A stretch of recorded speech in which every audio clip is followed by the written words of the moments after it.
A young millionaire CEO invites the humble janitor's poor daughter to play chess for fun, not knowing she's a 7-year-old genius. Before we begin, just know, no matter where you are in the world, I'm glad you're here. Martha Wilson wiped the sweat from her brow as she polished the gleaming mahogany conference table at Hartwell Technologies. 5 years of cleaning the executive floor had taught her to be invisible, a shadow moving through the halls before dawn, erasing yesterday's fingerprints and coffee rings before the suits arrived. Today was different. It was teacher planning. Day and 7-year-old Emma sat quietly in the corner, her dark curls falling over a worn notebook as she sketched geometric patterns with remarkable precision. "Almost done, sweetheart," Martha whispered. "Just Mr. Hartwell's office left." Emma nodded without looking up. She was used to accompanying her mother on school holidays, a necessity for a single parent who couldn't afford childcare. "Remember, don't touch anything," Martha reminded as they entered the corner office with its floor-to-ceiling windows overlooking Boston. While Martha cleaned, Emma stood transfixed by the skyline, the morning sun painting the buildings gold. Then something else caught her eye, a beautiful wooden chess set on a side table, pieces arranged mid-game. Martha didn't notice her daughter gravitating toward it, fingers hovering over a knight, eyes studying the board with unusual intensity. The door opened suddenly. "Forgot my..." Jonathan Hartwell, 32-year-old CEO of Hartwell Technologies, stopped mid-sentence. He wasn't supposed to encounter anyone, especially not a child, staring at his prized chess set. Martha froze, spray bottle in hand. "Mr. Hartwell, I'm so sorry, my daughter's school's closed today." Jonathan raised his hand. "It's fine, Mrs. Wilson." "Martha Wilson. Mrs. Wilson." His eyes drifted to Emma, who hadn't moved, still studying the board. "Does your daughter play?" "No, sir." "Emma, step away from Mr. Hartwell's things." But Jonathan moved closer, intrigued by the girl's focus. "You like chess, Emma?" Emma finally looked up, dark eyes serious. "The white queen is in danger. Black knight to f3 would fork the queen and rook." Jonathan's eyebrows shot up. He looked at the board, then back at the small girl. "You're right." He glanced at Martha. "Has she played before?" "No, sir. Never." Jonathan knelt beside Emma. "How did you know that move?" Emma shrugged. "It just looks right. The knight moves in an L shape. If it goes here," she pointed without touching, "it attacks 2 pieces at once." Jonathan Hartwell, who'd been playing chess since childhood, felt a chill run down his spine. Either this was the most remarkable coincidence, or he was standing before something extraordinary. "Would you like to learn how to play?" he asked softly. Emma's eyes widened with a hunger that surprised him. Martha stepped forward. "Sir, we don't want to impose." "It's no imposition," Jonathan said, still watching Emma. "I haven't been this surprised in a very long time." Outside, Boston continued its morning rush, unaware that in a penthouse office, destinies were shifting, like chess pieces on a board. The following Tuesday, Martha brought Emma to the office after school. Jonathan had arranged it all. Permission from HR, a security badge for Emma, and an hour blocked off his calendar. "Are you sure about this, Mr. Hartwell?" Martha asked, hovering anxiously by the door. "Absolutely," Jonathan replied, setting up the chess pieces. "And please, call me John." As Martha reluctantly left, Emma approached the board reverently. John explained the pieces, their movements, the objective. To his astonishment, she absorbed everything instantly, asking precise questions about strategic concepts he hadn't even mentioned. "How do you know about controlling the center?" he asked when she questioned his opening move. "It makes sense," Emma said simply. "The middle lets your pieces go everywhere." By their 3rd weekly session, Emma was playing complete games, making moves that showcased not just understanding, but intuition.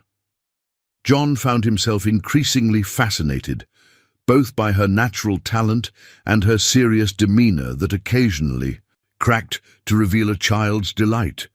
One evening, Martha arrived early to find them laughing, John demonstrating how his grandfather had taught him to remember knight movements by prancing his fingers across the board. "Knight to F7, Emma announced triumphantly, executing the move. John's laughter stopped. "That's—" He stared at the board, then at Emma.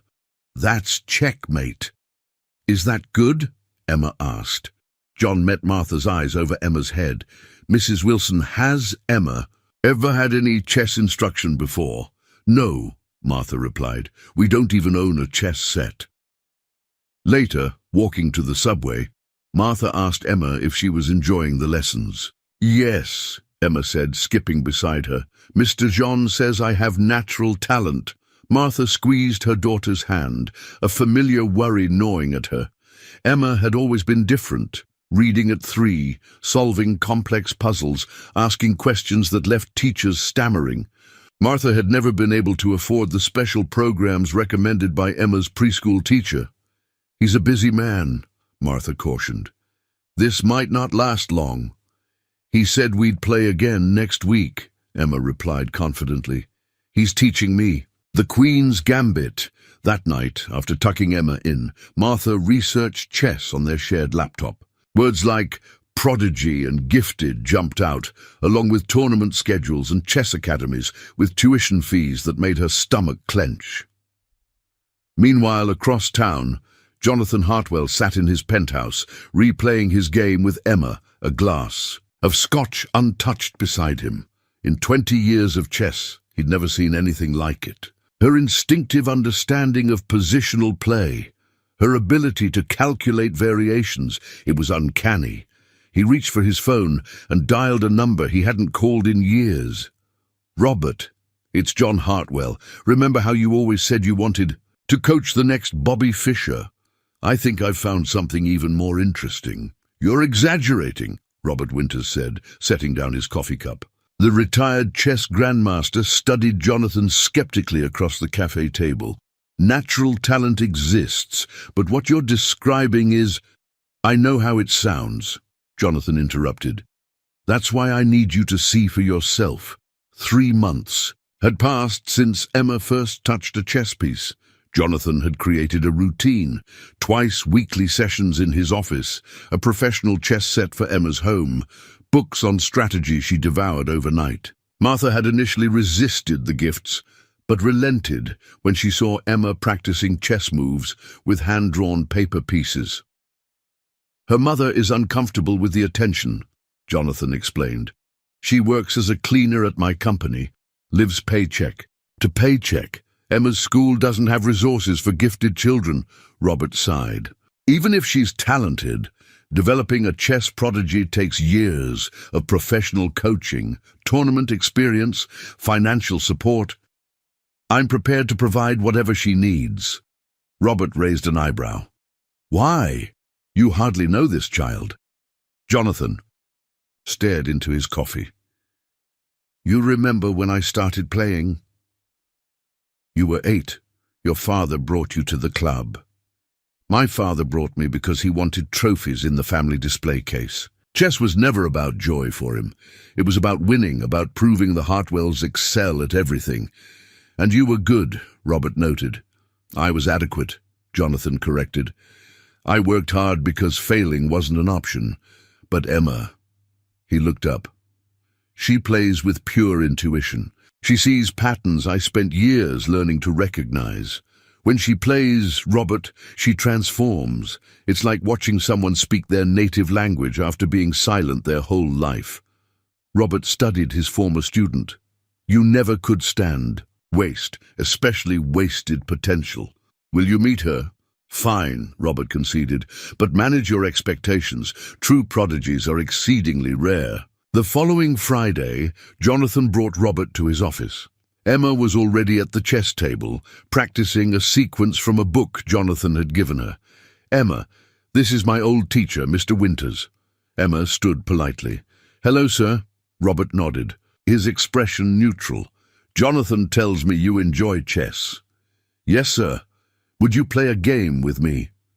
For an hour, the only sounds were the soft click of chess pieces and the occasional notation as Robert recorded moves. Jonathan watched Emma hold her own against a former grandmaster, her small face intense with concentration, making moves that made Robert's eyebrows rise progressively higher. When it was over, Robert sat back. "Young lady, how old are you again?" 7 3/4, Emma answered precisely. Robert looked at Jonathan, a mixture of shock and excitement in his eyes. "In 40 years of chess, I've seen perhaps 3 children with this level of natural ability." He turned back to Emma. "Would you like to learn more about chess, to play in tournaments someday?" Emma's eyes lit up. "Could I?" Later, in the hallway, Robert gripped Jonathan's arm. "This child doesn't just need lessons. She needs a comprehensive development program, tournament experience, grandmaster coaching." "I'll cover everything," Jonathan said immediately. "It's not just money," Robert warned. "It's going to change her life and her mother's. Are you prepared for that responsibility?" Jonathan watched through the glass as Emma reset the chess pieces, her small fingers placing each one with perfect precision. "Some talents come once in a generation, Robert. I won't let this one slip away because of circumstance." Martha felt as though she'd stepped into someone else's life. Instead of spending Sunday morning doing laundry at the neighborhood laundromat, she sat in an upscale cafe watching Emma play simultaneous chess games against Robert and Jonathan. 3 months of intensive training had transformed her daughter, not just in chess skill, but in confidence. "Checkmate in 3, Emma announced, moving her bishop. Robert analyzed the position and shook his head with a smile. Remarkable tactical vision. Martha still struggled to understand the chess terminology that now filled their small apartment. What she did understand was the growing chasm between Emma's potential and what she could provide as a single mother working 2 jobs. "Mrs. Wilson," Robert said, turning to her while Emma and Jonathan analyzed the other game. "The Bedford Junior Open is next month. It would be Emma's first tournament. Mostly local children, very low pressure." Martha's stomach tightened. "What would it involve?" "It's a 1-day event. Emma would play 4 games against children in her age group." "And the cost?" Martha asked, the ever-present question. Robert and Jonathan exchanged glances. "I'd like to sponsor Emma," Jonathan said carefully. "Entry fee, Chess Federation membership, everything she needs." Martha's pride flared. "Mr. Hartwell, John, please, John, you've already given Emma books, chess sets, your time. I can't accept more." "Mrs. Wilson." "Martha," Jonathan leaned forward. "In business, we invest in potential. Emma has more raw talent than players with years of training. This tournament is just the beginning." "The beginning of what?" Martha asked sharply. "Chess scholarships, professional competitions, a world where my daughter belongs and I don't?" The table fell silent. Emma looked up, sensing tension. "Mum, is everything okay?" Martha forced a smile. "Yes, honey, just grown up. Talk." Later, walking home, Emma clutched her chess book while Martha wrestled with conflicting emotions. Her daughter deserved every opportunity, but each step deeper into the chess world seemed to pull Emma further from their reality. "Mr. Roberts says I could win a trophy," Emma said, skipping beside her. "That would be wonderful," Martha replied automatically. "Then could I go to more tournaments? Mr. John says there are bigger ones where you can win money and become a master." Martha stopped walking. "Emma, do you really love chess, or do you just enjoy the attention from Mr. John and Mr. Robert?" Emma considered this with characteristic seriousness. "I love chess," she finally said. "When I play, everything makes sense. It's like I can see paths nobody else can see." She looked up at her mother. "It feels like I've been waiting my whole life to find it." That night, after Emma was asleep, Martha called the number Jonathan had given her. "I'll allow the tournament," she said without preamble, "but we need boundaries. This can't take over her childhood or her education." "Of course," Jonathan agreed, relief evident in his voice. "And Martha, thank you for trusting me." After hanging up, Martha stood at Emma's bedroom door, watching her daughter sleep, a chess book still clutched in her small hand. For the first time, she allowed herself to wonder if the cleaning lady's daughter might truly have an extraordinary future ahead, and whether she had the courage to let her reach for it. The Bedford Community Centre hummed with the quiet intensity of 80 children playing chess.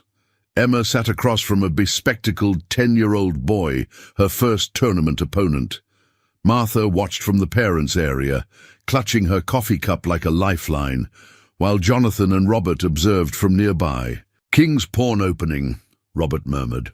"Let's see how she responds." The boy played quickly, confidently. Emma took her time, considering each move carefully. When she finally captured his queen with an unexpected knight maneuver, the boy's coach leaned forward in surprise. "Where did she learn the fried liver attack?" someone whispered. By lunchtime, Emma had won her first 2 matches. Tournament officials were beginning to notice the small girl dismantling older players with textbook precision. "How are you feeling?" Jonathan asked Martha during the break. "Overwhelmed," she admitted. "I never imagined Emma in this environment." "She's thriving," Jonathan observed as Emma chatted animatedly with Robert about her games. "Thanks to you," Martha said quietly. "I've been wondering why you're doing all this." Jonathan watched Emma demonstrating a move to Robert. "My father pushed me into chess as a child. I was good, but I never had the natural talent Emma possesses. When I see her play," he smiled, "it's like watching Michelangelo discover sculpture, or Mozart find a piano. And if she decides she doesn't want this life, if the pressure becomes too much, then we adjust," Jonathan said simply. "This is about Emma's joy, not our expectations." The afternoon matches proved more challenging. Emma's third opponent, a serious 12-year-old girl with tournament experience, played methodically, exploiting Emma's developing endgame skills. After her first loss, Emma fought tears.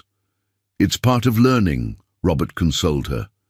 "Even grandmasters lose games." Her final match became the talk of the tournament. Emma faced the top-seeded player in her bracket, a boy who'd won regional championships. The game stretched longer than any of her previous matches. As they approached the 2-hour mark, a small crowd gathered. The tournament director whispered to Jonathan, "Where has she been training? She plays like someone with years of experience." When Emma executed a queen sacrifice leading to checkmate 3 moves later, applause broke out. The boy stared at the board in disbelief before extending his hand in sportsmanlike defeat. Emma finished with 3 wins and 1 loss, enough for second place in her age group. As she accepted her silver medal, her face glowed with an inner light Martha had never seen before. "Did you see, Mom? I calculated the queen's sacrifice 5 moves ahead." The tournament director approached them afterward. "Mrs. Wilson, your daughter has remarkable talent. With proper training, she could compete at the state level, perhaps even nationally." Martha felt the familiar tightness in her chest, pride, mixed with fear of a world she didn't understand. "She's only 7. Fisher was playing master-level chess at 8, the man replied. "Talent like hers is rare." That evening, they celebrated at a restaurant nicer than any Martha would normally enter. Emma clutched her medal, recounting her games move by move to an attentive Jonathan and Robert. "The New England Scholastic Championship is in 3 months, Robert mentioned carefully. With focused preparation, Emma could qualify for nationals. Martha saw the familiar pattern emerging, each achievement leading to bigger tournaments, higher stakes, greater commitments. Yet she couldn't deny the transformation in her daughter. Emma had always been serious, introverted, struggling to connect with classmates who didn't share her interests or intellect. Today, she'd found peers who spoke her language, One step at a time, Martha said, meeting Jonathan's eyes across the table. Let's see where this journey takes us. Later, tucking Emma into bed, Martha smoothed her daughter's curls. I'm proud of you, sweetheart. Mom, Emma's voice was drowsy. Do you think I could be a chess master someday, like Mr. Robert? Martha kissed her forehead. With your mind and determination, you could be anything. After Emma fell asleep, Martha carefully placed the silver medal on the bedside table, wondering what doors it might open and what their life would look like if they stepped through. The Boston Herald article was small, just a sidebar in the local section, but seeing Emma's serious face beside the headline, "Chess Prodigy Emerges from Unlikely Background," made Martha's hands shake. 7-year-old Emma Wilson, daughter of a single mother working as a custodian, has stunned the chess community with her natural talent. Under the mentorship of former chess grandmaster Robert Winters and technology entrepreneur Jonathan Hartwell, Wilson recently placed second in her first tournament. The phone calls started immediately. Emma's school principal wanted a meeting. The local chess club offered free membership. A private academy inquired about scholarship opportunities. It's too much, too fast, Martha told Jonathan during their now regular Sunday coffee while Emma and Robert analyzed tournament games. The attention was inevitable, Jonathan replied. Emma's talent makes her newsworthy. She's a child, not a headline, Martha said sharply. Yesterday, a parent at school asked if Emma was that chess genius from the paper. What happens when the novelty wears off? Jonathan studied her.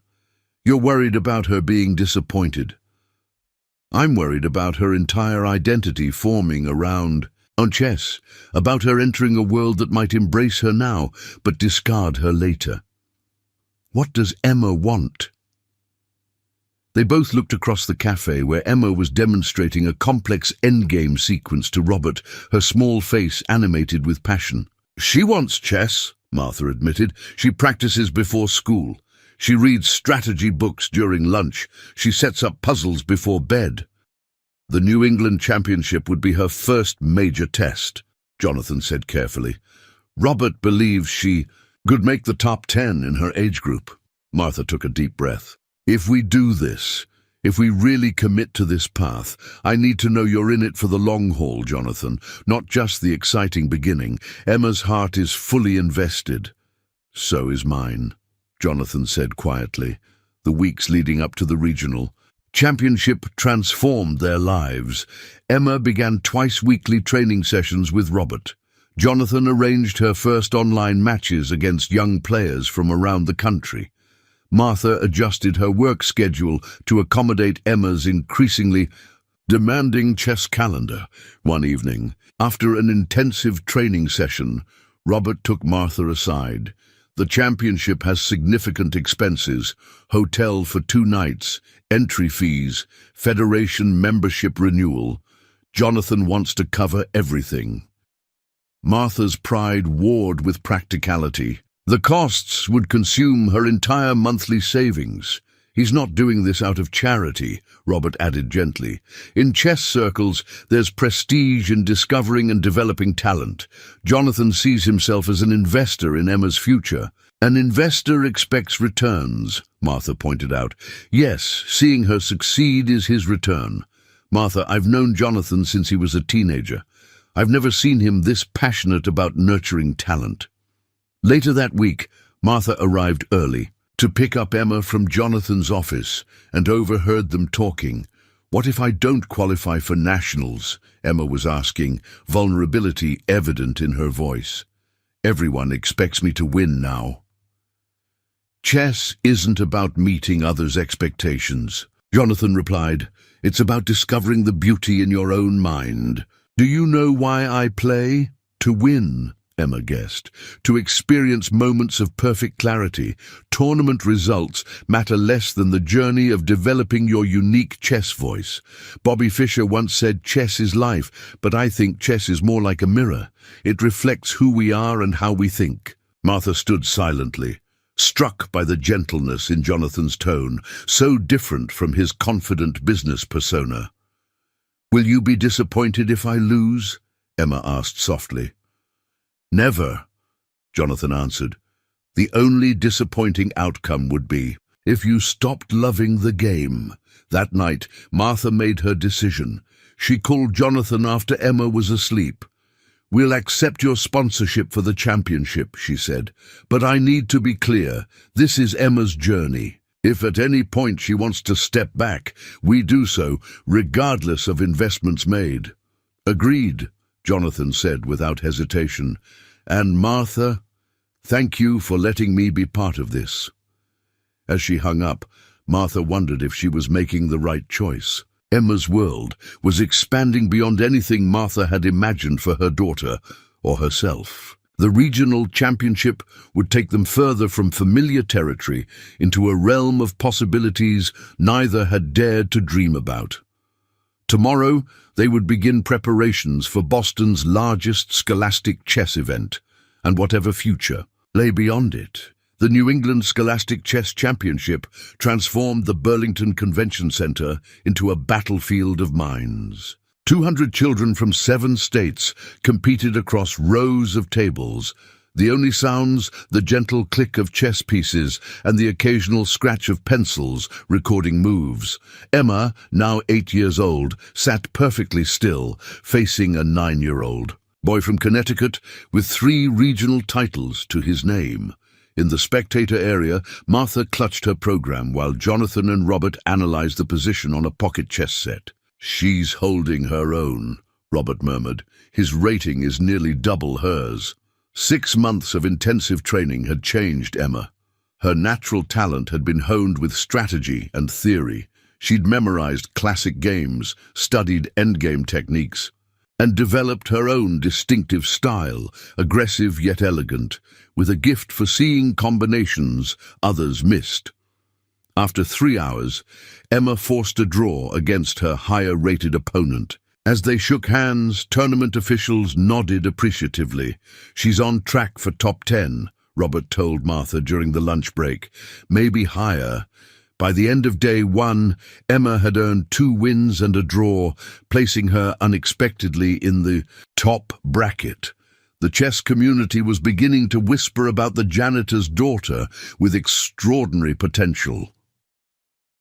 That evening in the hotel room, Martha helped Emma prepare for her remaining matches. They'd never stayed in a hotel before Jonathan's sponsorship. The luxury of room service and clean towels still felt surreal to Martha. "Mum, what if I actually win tomorrow?" Emma asked, rearranging pieces on her travel chess set. "Then we'll celebrate," Martha replied, brushing Emma's hair. "But remember what Mr. Jonathan says. It's about the journey, not just winning," Emma recited. She hesitated. "Mom, Alyssa invited me to her birthday party next weekend." Martha paused. Emma rarely received invitations from classmates. "That's wonderful. But it's the same day as my session with Mr. Robert." Martha saw the conflict in her daughter's eyes, the pull between her extraordinary gift and the ordinary childhood experiences she also craved. "We'll reschedule with Mr. Robert," Martha decided. "Chess isn't going anywhere." The next morning, Emma faced her toughest opponent yet, the tournament's 2nd seed, a serious 12-year-old with national ranking. Jonathan and Robert watched tensely as Emma's position deteriorated in the middle game. "She's in trouble," Robert whispered, but then Emma did something unexpected. Instead of retreating, she sacrificed a bishop, creating counterplay that transformed the game. Her opponent, caught off guard, made a critical error. After a sequence of brilliant moves, Emma forced checkmate, stunning the observers. "Incredible." "Calculation," said the tournament director. "When did she start playing?" 6 months ago, Jonathan replied, pride evident in his voice. The director stared. "That's impossible." Emma's final match would determine her championship placement. Her opponent, a serious girl 2 years older, played methodically, carefully. The game stretched past the 3-hour mark, both players down to their final minutes. In the critical moment, Emma hesitated, her hand hovering between 2 possible moves. She glanced toward the spectator area, meeting Jonathan's eyes. He gave her a subtle nod of encouragement. Emma made her choice, not the obvious move, but a subtle, positional play that would bear fruit many moves later. 40 minutes later, her opponent resigned. Emma had placed third in the most prestigious scholastic tournament in New England, a virtually unprecedented achievement for a player with her limited experience. As the medals were awarded, a woman approached Martha, introducing herself as a representative from Westfield Academy, an elite private school in Boston. "Mrs. Wilson, we'd like to discuss an academic scholarship for Emma. Our school has a strong chess program and resources for gifted children." Martha stared, speechless. Westfield was one of Boston's most prestigious schools, a world away from Emma's overcrowded public elementary. Later, during the celebration dinner, Emma recounted her games while Jonathan and Robert analyzed key positions. Martha sat quietly, contemplating the whirlwind their lives had become. "The national championship is in 4 months," Robert mentioned. "Emma would be competing against the country's best young players. And Westfield Academy is interested in offering Emma a scholarship," Martha added. Jonathan set down his fork. "That's extraordinary. Their chess program is excellent." "It's also across town from our apartment," Martha pointed out, "and filled with children from wealthy families." "Children who could become Emma's peers," Jonathan suggested gently. Martha met his eyes. "Will they, or will she always be the scholarship student, the curiosity, the janitor's daughter?" Jonathan leaned forward. "Martha, Emma has a gift that transcends background. Chess is the great equalizer. It doesn't matter who your parents are or where you live. What matters is how you think." As they spoke, Emma was showing the waitress her medal, her face alight with joy that made Martha's heart ache. This new world was opening doors Martha had never imagined possible, but each step forward took them further from the life they'd known. That night, Emma slept with her bronze medal on the nightstand. Martha sat by the window, watching Boston's lights and contemplating the invitation from Westfield Academy. A new school, a dedicated chess program, resources Martha could never provide. Her phone buzzed with a text from Jonathan. "Whatever you decide about Westfield, I'm committed to supporting Emma's chess development." "This is just the beginning." Martha gazed at her sleeping daughter. 6 months ago, Emma had been an unusually bright child, with few friends and limited prospects. Now she stood at the threshold of opportunities that could change her life forever. The key question was whether Martha had the courage to let her step through. Westfield Academy's brick buildings and manicured grounds looked like something from a movie, not a place where Martha Wilson's daughter would attend school. Yet here they were, following headmistress Catherine Blackwell through hallways lined with alumni photographs and trophy cases. "Our chess program has produced 3 national masters," headmistress Blackwell explained. Coach Levinson was a championship player himself. Emma walked beside them in her new uniform, navy blazer, plaid skirt, knee socks, looking simultaneously older and more vulnerable than her 8 years. "The scholarship covers tuition, books, and extracurricular activities," the headmistress continued. "We're delighted to welcome Emma to our community." Martha nodded, fighting the sensation of being an imposter in this world of privilege. She'd taken the morning off from cleaning offices to attend Emma's first day, using precious vacation time she normally saved for emergencies. In the chess room, they met Coach Levinson, a stern man with wire-rimmed glasses who asked Emma to solve several chess problems on the spot. His eyebrows rose progressively higher with each correct solution. "Remarkable tactical vision," he commented. "Robert Winters has taught you well." As they prepared to leave Emma in her new classroom, Martha knelt to straighten her daughter's collar. "Remember, you belong here as much as anyone," she whispered. "Your mind earned you this place." Emma nodded solemnly. "Will you be here at dismissal?" I have to work, Martha admitted, but Mr. Jonathan arranged for Ms. Peterson to bring you to his office afterward for your lesson with Mr. Robert. Something flickered in Emma's eyes. Uncertainty. Perhaps at navigating this complex new arrangement of adults and schedules built around her talent. I'm just a phone call away, Martha reassured her. Always. The following weeks tested them both. Emma struggled to balance rigorous academics with intensive chess training and the social dynamics of her new school. Martha worked double shifts to afford their apartment near Westfield, coming home exhausted to help Emma with advanced homework. One evening, after Emma had gone to bed, Martha called Jonathan. She's overwhelmed, Martha admitted. Chess practice 3 days a week, tournament preparation with Robert, advanced classes. She's only 8. Should we scale back the chess? Jonathan asked immediately. Martha sighed. That's the one thing. She doesn't want to reduce. She loves it more than ever. She hesitated, but I'm worried about her childhood slipping away. What can I do to help? Martha closed her eyes. Accepting Jonathan's financial support for chess was one thing. Admitting she needed more substantial help was another. The apartment near Westfield is draining my savings, she finally said. I'm working 60 hours a week, which means Emma spends too much time alone or with sitters. I've been thinking about that, Jonathan said carefully. Hartwell Technologies owns a corporate apartment 2 blocks from Westfield. It's vacant now that we've scaled back international recruiting. You and Emma could use it, rent-free. Martha's pride flared. Jonathan! It's sitting empty, Martha. From a business perspective, it's practical. Emma can focus on chess without exhausting commutes, and you won't need to work impossible hours just to stay near her school.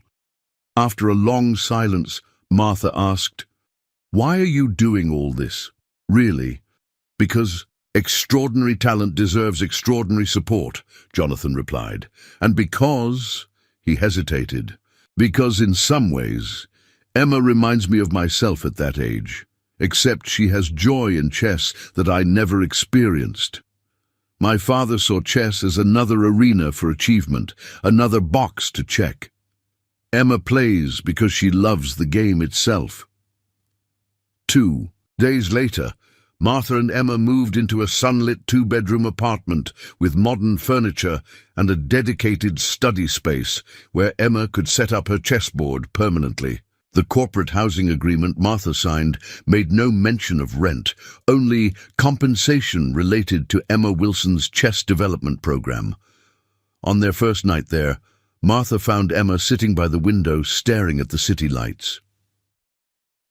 Do you like our new home? Martha asked. Emma nodded. It's nice. She paused. Mom, Sophia from school invited me for a sleepover on Friday. That sounds fun, Martha said, trying to sound casual while her heart leapt at this normal childhood milestone. But I have tournament prep with Mr. Robert on Saturday morning. Martha sat beside her daughter. What would you prefer to do? Emma considered this with characteristic seriousness. Both, she finally said. I want to have friends and play chess. Martha smoothed Emma's hair. Then that's what we'll arrange. You deserve both. Later that week, Martha met Jonathan for their now regular coffee discussion of Emma's progress. She's settled into the apartment, Martha reported, and she's been invited to her first sleepover. That's wonderful, Jonathan said. The Westfield girls accepting her. She's still between worlds, Martha admitted. Not quite fitting with the Westfield children, no longer connected to her old neighborhood friends. Finding her place will take time, Jonathan said, but the national championship could change everything. If she performs well, she'll be recognized as a peer by the chess community regardless of background. Martha studied him over her coffee cup. You genuinely believe she can compete nationally, don't you? I believe she can change the face of American chess, Jonathan replied without hesitation. But more importantly, I believe chess can give her options in life that transcend circumstance. As they spoke across town, Emma sat in Coach Levinson's advanced class, analyzing Grandmaster games with children 2 and 3 years her senior. When she pointed out a subtle tactical opportunity others had missed, Coach Levinson nodded approvingly. "Well, spotted Wilson, perhaps you'd demonstrate that variation on the board." As Emma walked confidently to the demonstration board, she no longer felt like an outsider. Here, in the language of chess, she was fluent and respected. Here, she belonged. The National Scholastic Chess Championship in Chicago was unlike anything Emma had experienced. The massive convention center housed over 1,000 young players from across the country, many accompanied by professional coaches and parents who had invested years in their children's chess careers. "I didn't realize it would be this big," Martha whispered as they checked in. She felt conspicuously out of place among parents discussing private tutors and international tournaments. "Emma Wilson?" The registration volunteer checked her list. "Oh, you're the Boston prodigy Robert Winters. Is coaching. There's been buzz about you." Emma clutched her tournament packet, simultaneously excited and overwhelmed. At nearly 9 years old, she would be competing in the under-10 division against children who had been playing since they could reach across a chessboard. "Remember, this is primarily for experience," Robert told her during their final preparation session. "National competition is a different level. Set realistic expectations," but Emma's first 2 matches exceeded all expectations.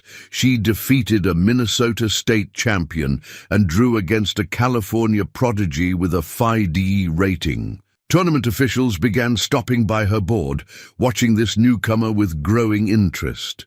During a break, Jonathan received a call that took him away from the tournament floor. When he returned, his expression was tense. "Everything okay?" Martha asked. "Just business," he replied, but his distracted glance at his phone suggested otherwise. Emma's 3rd match became the talk of the tournament. Playing against the 4th seed, she orchestrated a brilliant queen sacrifice that led to a forced mate in 7 moves. When her opponent resigned, spontaneous applause broke out from observers. "Who's coaching her?" tournament officials asked. When told she'd been playing less than a year, one laughed outright. "That's impossible." By the end of day 1, Emma had 2.5 points out of 3, an extraordinary performance that placed her among the top 10 players going into the 2nd day.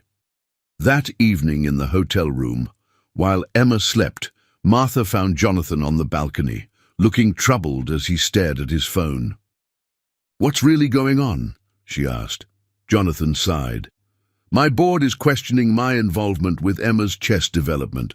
They think I'm too personally invested, spending too much company time on what they see as a personal project." "Oh," Martha said softly, "I didn't realize. It's nothing for you to worry about," Jonathan assured her. "I founded the company. They can't dictate how I mentor promising talent, but they can make things difficult," Martha observed. Jonathan smiled wryly. "They're already doing that. But tomorrow is about Emma, not corporate politics." The tournament's 2nd day brought steeper challenges. Emma faced the division's top seed, a 9-year-old from New York with international experience. The match stretched over 3 hours, drawing a crowd of spectators.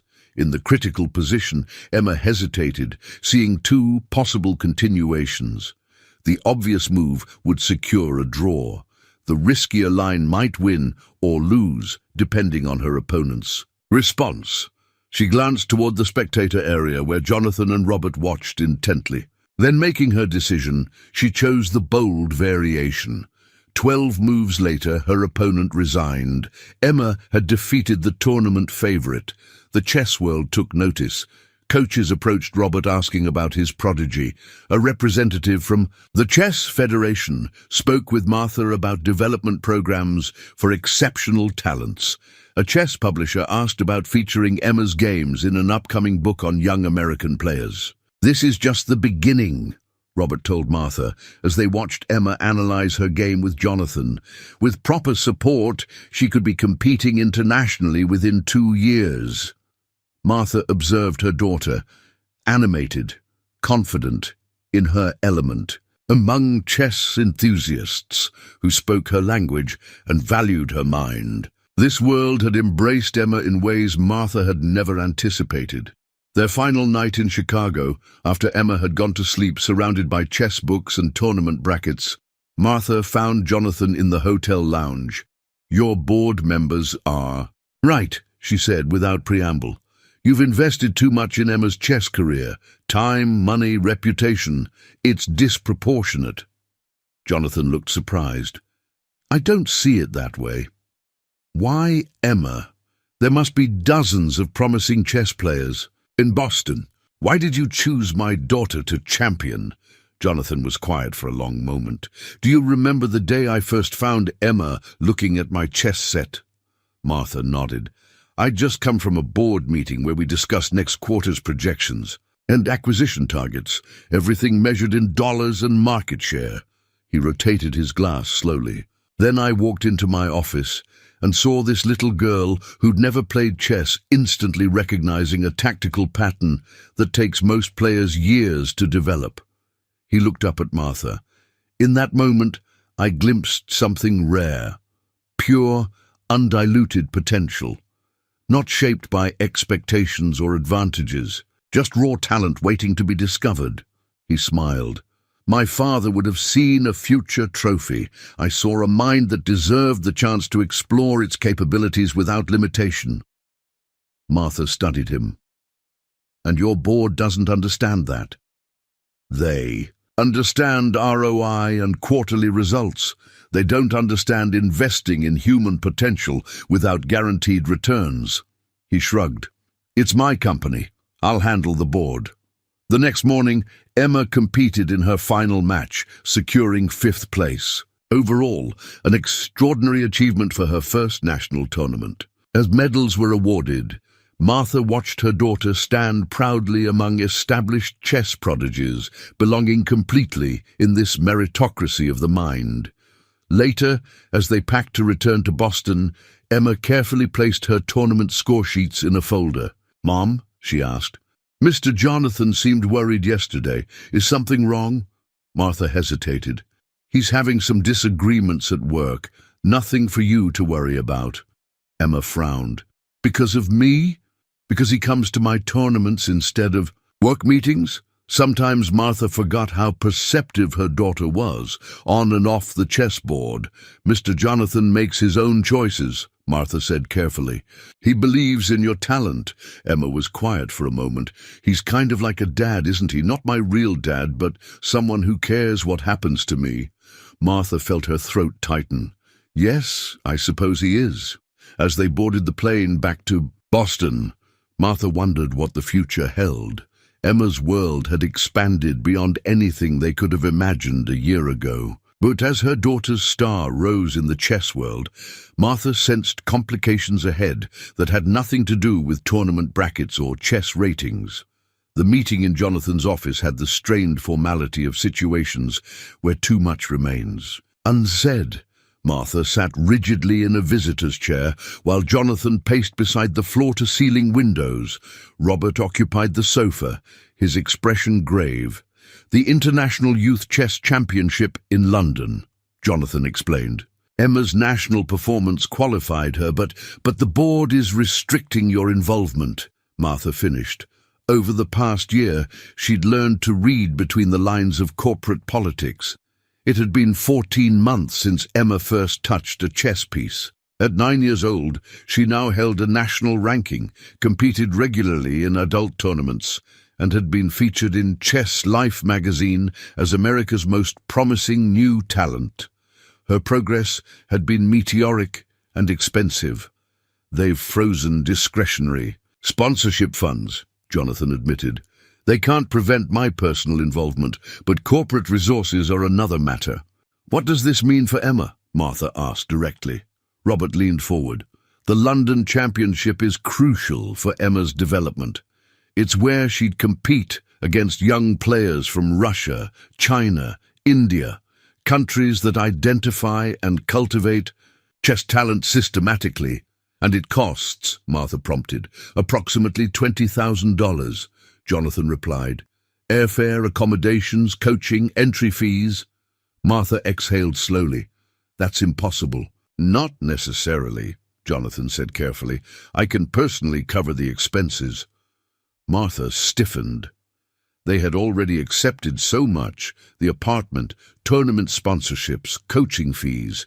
Each gift had come with reassurances about chess development, programs and talent investment, allowing Martha to preserve the fiction that this wasn't charity. There's something else, Robert interjected.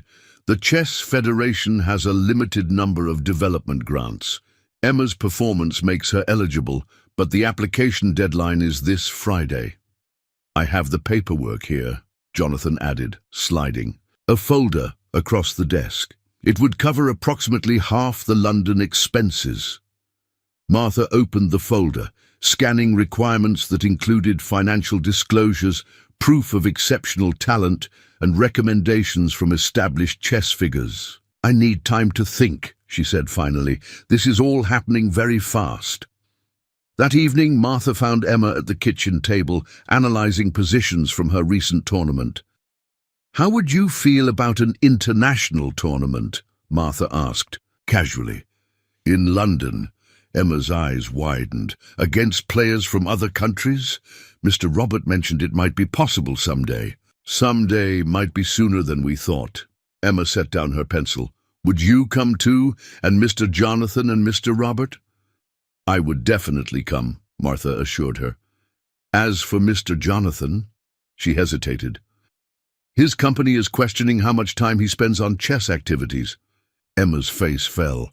Because of me? Not because of you, Martha corrected firmly.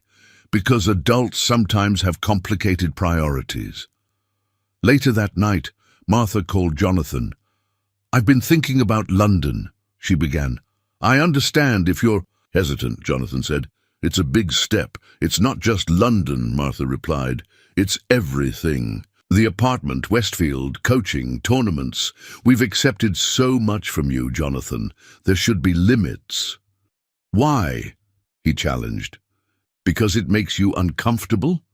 Because it doesn't fit some predetermined notion of what's appropriate? Because Emma is forming attachments, Martha said bluntly, to you, to this lifestyle, to possibilities that could disappear if your board decides your pet project isn't worth your attention anymore. The silence that followed was heavy. Martha, Jonathan finally said, my interest in Emma's development isn't conditional on board approval or corporate sponsorship. It's a personal commitment. How personal? Martha asked, the question that had hovered unspoken between them for months. Another weighted silence. I care about Emma, Jonathan said carefully, and I care about you. As a charitable project? Martha pressed. No. His voice was firm. As people who have become important to me. Martha, I'm not going to pretend my feelings are purely professional anymore. This past year, watching you support Emma, seeing your determination and courage, I've developed feelings I didn't anticipate. Martha closed her eyes, heart racing. She'd sensed this shift, but had deliberately avoided acknowledging it. That complicates things, she whispered. Only if we let it, Jonathan replied. My support for Emma's chess career is unconditional. My feelings for you are separate. Are they? Can they be? The question hung between them, unanswered. The next morning, Martha arrived at Hartwell Technologies earlier than usual. Instead of her cleaning uniform, she wore her one good dress. The receptionist, accustomed to Martha entering through service entrances, stared as she requested a meeting with the board chair. An hour later, Martha sat across from Eleanor Blackwood, Hartwell's formidable board chair. Mrs. Wilson, Eleanor said coolly, this is unusual. I'll be direct, Martha replied. Your board is concerned about Jonathan Hartwell's involvement with my daughter's chess career. Eleanor's perfectly sculpted eyebrows rose. You're remarkably well informed for a member of our maintenance staff. Martha refused to be intimidated. Emma has qualified for the International Youth Championship in London. I understand Hartwell. Technologies has withdrawn potential sponsorship. The board feels Mr. Hartwell's personal interests have interfered with his corporate responsibilities, Eleanor confirmed. We've simply realigned priorities. I see, Martha said. Then perhaps you should know that I'm withdrawing Emma from Jonathan's mentorship program, effective immediately. Eleanor's expression shifted to genuine surprise. May I ask why? To protect both Emma and Jonathan, Martha answered. My daughter's chess development shouldn't come at the cost of Jonathan's professional standing, and Jonathan deserves board members who recognize his legitimate interest in developing exceptional talent. As Martha stood to leave, Eleanor asked, Does Jonathan know you're here? No, Martha replied, and I'd appreciate if this conversation remained between us. That evening, Martha waited until Emma was asleep before calling Jonathan. I need to speak with you, she said. About London, about everything. I've been thinking about our conversation, Jonathan began. Emma won't be competing in London, Martha interrupted, and we'll be moving out of the corporate apartment next month. The silence that followed was deafening. Why? Jonathan finally asked, his voice tight with shock. Because this has gone too far, Martha replied. The lines have blurred, Jonathan, between mentorship and charity, between professional interest and personal feelings.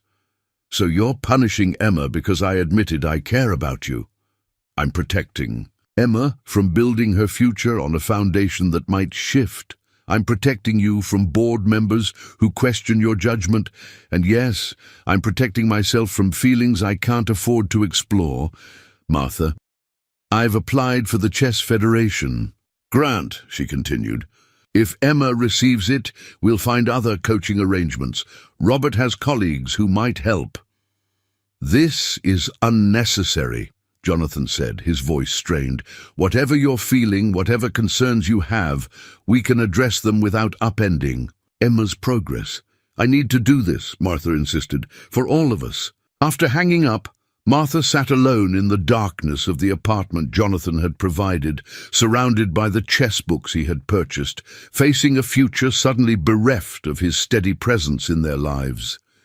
She wondered if she'd made the right decision, and whether Emma would ever forgive her if she hadn't. The small apartment in Brighton was a stark contrast to the corporate housing they'd left behind.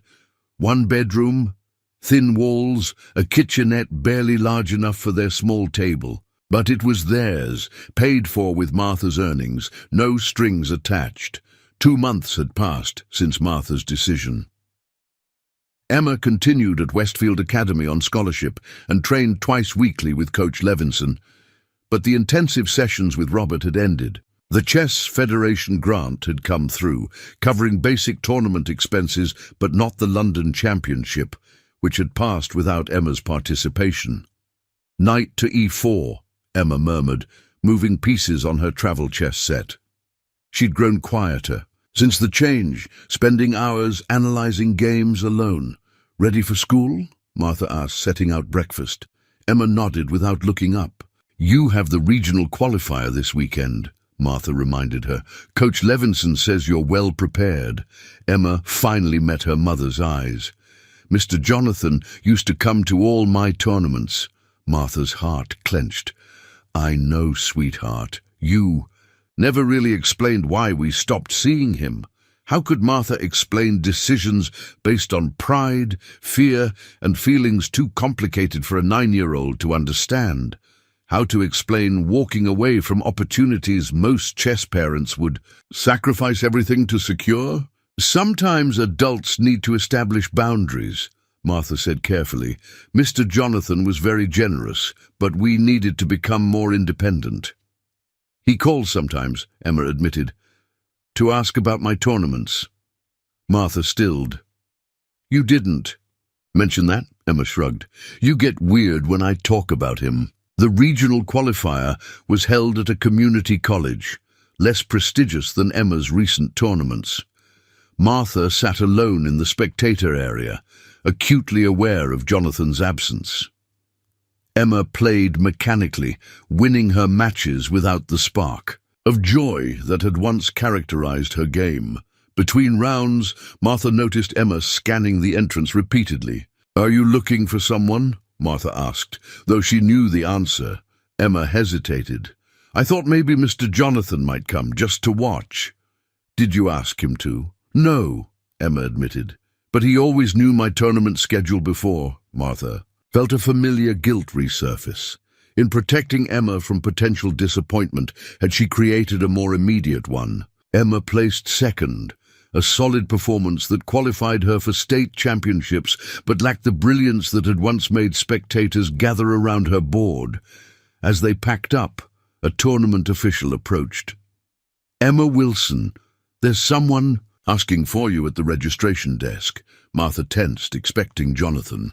Instead they found Eleanor Blackwood, Hartwell's board chair, elegantly dressed and distinctly out of place among chess parents in casual attire. "Mrs. Wilson, Miss Wilson," Eleanor greeted them. "Congratulations on your performance today, Emma." "Thank you," Emma replied cautiously, glancing at her mother. "I wonder if I might have a word with you both," Eleanor continued, her crisp tone making it less a request than a statement. In the empty cafeteria, Eleanor came directly to the point. "The board has reconsidered its position regarding Jonathan's chess mentorship program." Martha straightened. "I don't understand." "After our conversation, I did some research," Eleanor explained. "Emma's achievements are quite remarkable. More importantly, I reviewed Jonathan's performance metrics for the periods before and during his involvement with Emma's chess development." She smiled slightly. "Contrary to our concerns, his most innovative product initiatives and successful acquisitions occurred during this period." "What are you saying?" Martha asked. "That the board was wrong," Eleanor admitted frankly. "Jonathan's distraction seems to stimulate rather than hinder his business acumen. We've restored his discretionary funding and formally recognized his mentorship program as a corporate initiative promoting STEM education." Martha absorbed this, suspicion mounting. "Why are you telling me this rather than Jonathan?" Eleanor's smile tightened. "Because Jonathan hasn't been himself since your withdrawal from the program. He declined to reinstate funding when offered." She studied Martha. "He believes you want nothing further to do with him." Emma, who had been silent, suddenly asked, "Is Mr. Jonathan okay?" Something softened in Eleanor's expression. "He misses you, young lady. Chess, too, I suspect. He's stopped playing entirely." Later that evening, after Emma was asleep, Martha sat at their small kitchen table, turning her phone over repeatedly. Finally, she dialed. "Martha," Jonathan answered immediately. "Is everything all right?" "Is Emma—" "She's fine," Martha assured him. "We saw Eleanor Blackwood today." A pause. "I see. She said the board reversed their position, that your mentorship program has been formally recognized." "Yes. Why didn't you tell me?" Another pause. "You made it clear you wanted independence." "I respected that." Martha closed her eyes. "Emma misses you. She's been watching for you at tournaments." "I miss her too," Jonathan admitted. "Both of you." "She placed second today," Martha continued. "Qualified for state championships." "I know. I've been following her results." He hesitated. "How is she?" "In playing technically well, but the joy is missing."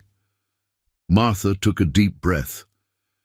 "Jonathan, I made a mistake. I let pride and fear drive a decision that hurt Emma." "You were protecting her," Jonathan said quietly. "From what? A man who believes in her talent? Who's willing to fight his own board to support her development?" Martha's voice caught. "Who cares about us?" Silence stretched between them. "The state championship is next month," Martha finally said. "Emma would love to have you there." "I'd be honored," Jonathan replied, his voice warm with restrained emotion. "And Robert has been asking when he can resume their training sessions." "I think that could be arranged," Martha said, smiling despite the tears in her eyes. "One step at a time." The next morning, Martha woke Emma with news that transformed her demeanor instantly. "Mr. Jonathan and Mr. Robert will be at your state championship, and if you want, you can restart your special training sessions." Emma's face lit up, then grew serious.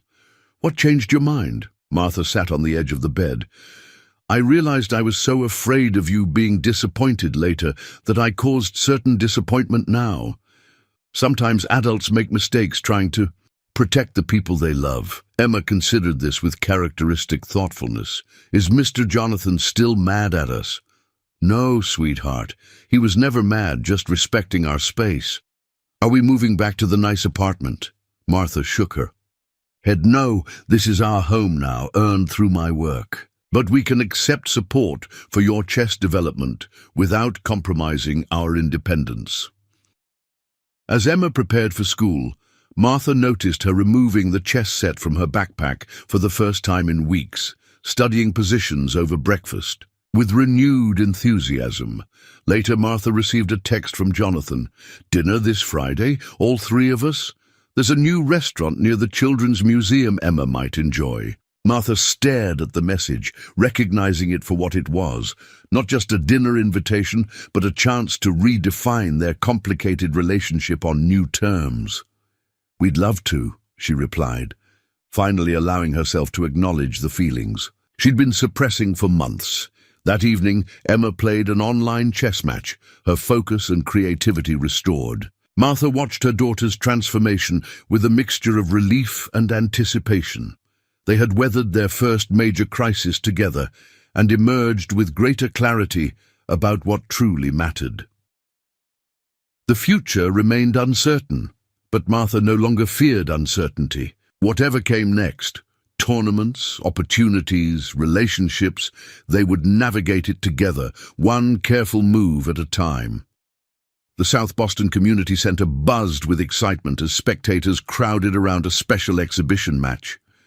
10-year-old Emma Wilson, now ranked among the top junior players nationally, sat across from Grandmaster Robert Winters, demonstrating the game for an audience of seniors and children from the center's after-school program. "And this move creates what we call a discovered attack," Robert explained to the audience as Emma executed a clever bishop maneuver. "Emma has improved so much she occasionally beats me now, though not today, I hope." In the front row, Jonathan Hartwell watched with undisguised pride. Beside him, Martha observed the audience's rapt attention as her daughter explained chess concepts with natural confidence. 18 months had transformed Emma from a chess novice to a recognized prodigy with international tournament experience. The London Championship, which she had eventually attended 6 months late with Jonathan's renewed sponsorship, had been followed by competitions in Toronto, New York, and even a junior invitational in Amsterdam. But today's exhibition was special, for different reasons. It marked the launch of Chess for All, Jonathan's new non-profit initiative bringing chess education to underserved communities across Boston. "Checkmate in 3, Emma announced, demonstrating the final sequence that trapped Robert's king. Applause erupted. As Emma shook hands with Robert, her eyes found Martha and Jonathan in the crowd, her smile broadening. "And that concludes our demonstration," Jonathan announced, stepping forward. "Chess sets are available for anyone who'd like to learn, and Emma and Coach Winters will be here every Thursday, teaching free classes for all ages." As the crowd dispersed toward refreshment tables, Emma joined Martha and Jonathan. "You played brilliantly," Jonathan told her, squeezing her shoulder affectionately. "Robert let me win," Emma replied with characteristic honesty. "But it was a good demonstration." "The seniors loved it," Martha said. "Mrs. Abernathy told me she's coming back next week for lessons." A young girl approached them hesitantly, clutching a chess piece. "Are you really Emma Wilson?" The one from the newspaper? Emma nodded, kneeling to the child's level. What's your name? Sophia. I'm 7. Can you teach me chess too? Of course, Emma replied, guiding the girl toward an empty chess table. Let's start right now. Martha watched her daughter patiently explaining how pieces move, remembering another 7-year-old discovering chess for the first time. She's a natural teacher, Jonathan observed, standing close beside Martha, just as talented at sharing knowledge as acquiring it. The past 6 months had brought unexpected developments. After that first tentative dinner, Jonathan had become a regular presence in their lives again, not just for chess, but for weekend outings, school events, and quiet evenings, discussing Emma's future over tea after she'd gone to bed. Martha had initially maintained careful boundaries, but those had gradually softened as Jonathan demonstrated that his commitment extended beyond Emma's chess career to encompass both their well-being. The foundation paperwork came through, Jonathan mentioned, as they watched Emma demonstrate a knight's movement to Sophia. Chess for All is officially incorporated as a 5001c3. The board approved the initial funding unanimously. Quite a change from when they questioned your involvement with chess, Martha noted. Jonathan smiled. Having a world-renowned chess prodigy as our program ambassador helped, but it was actually Eleanor who championed it most strongly. She's joining the foundation board. Life is full of surprises, Martha mused. Speaking of which, Jonathan said, suddenly serious, there's something I've been wanting to discuss with you. Martha felt a flutter of anticipation. Their relationship had evolved cautiously, neither rushing to define what was developing between them. The International Chess Federation has invited Emma to a special training program in Switzerland this summer, Jonathan continued. 6 weeks with the world's top coaches. Switzerland? Martha repeated, caught off guard. That's a big commitment. It's an incredible opportunity, Jonathan explained. The kind of training most chess parents can only dream about for their children. Martha watched Emma patiently reset pieces for her new student. Would you come with us? Jonathan hesitated. That's part of what I wanted to discuss. I'd like to, very much, but Martha turned to face him fully. But I don't want to intrude on your family time. Our relationship, yours and mine, it's become important to me, Martha. But Emma comes first, and I respect that. Martha studied him, this man who had transformed their lives in ways she never could have imagined 2 years ago. Jonathan, you are part of our family now. Emma sees you that way, and so do I. Something shifted in Jonathan's expression, relief, joy, vulnerability. I've been careful not to presume. I know, Martha said softly. That's one of the things I've come to love about you. The word hung between them, acknowledged at last. I love you too, Jonathan said simply, both of you in different ways. I never expected to find a family when I walked into my office that morning and found a little girl studying my chess set. Martha smiled. Life makes unexpected moves sometimes. Indeed it does, Jonathan agreed, taking her hand. So, Switzerland? Switzerland, Martha confirmed, as a family. Across the room, Emma looked up from her impromptu lesson and caught sight of them holding hands. Her expression brightened with understanding and approval before returning to her student. She's known how I felt. Before I did, Jonathan observed. She's always been 3 moves ahead of everyone else, Martha replied. Later that evening, as they drove home, Emma asked from the back seat, "Are you two going to get married?" Martha nearly swerved. Emma! It's a reasonable question, Emma persisted. You hold hands now and Mr. Jonathan comes over for dinner 4 nights a week. Jonathan caught Martha's eye, amusement mixing with something deeper. What would you think about that, Emma? Emma considered this with her typical seriousness. I think it would be logical, We already function as a family unit. Formalizing it would simplify scheduling and living arrangements. Martha couldn't help, laughing. Is that the only reason? Emma's serious expression softened. No. You're happier when he's around, Mom. And he looks at you the way Grandmaster Kasparov looks at a beautiful chess position. Jonathan chuckled. High praise indeed. As they arrived home, not the corporate apartment or the small Brighton flat, but the comfortable townhouse they'd moved into 3 months ago, Emma gathered her chess materials. I need to prepare for the tournament next weekend, she announced, heading toward her room. Alone in the kitchen, Martha turned to Jonathan. She doesn't miss much, does she? Not on the chessboard or off it, Jonathan agreed, pulling Martha gently into his arms. So, what would you think about her question? Martha looked up at him. Are you proposing? Not yet, Jonathan replied. But I'm signaling my intentions, setting up the board, you might say. Martha smiled. Then I'm indicating I'd be receptive to such a move when the time is right. Jonathan's kiss was gentle, full of promise. I never imagined when I forgot those contracts that morning that I'd find you both, that a chance encounter would change everything. It wasn't chance, Martha said softly.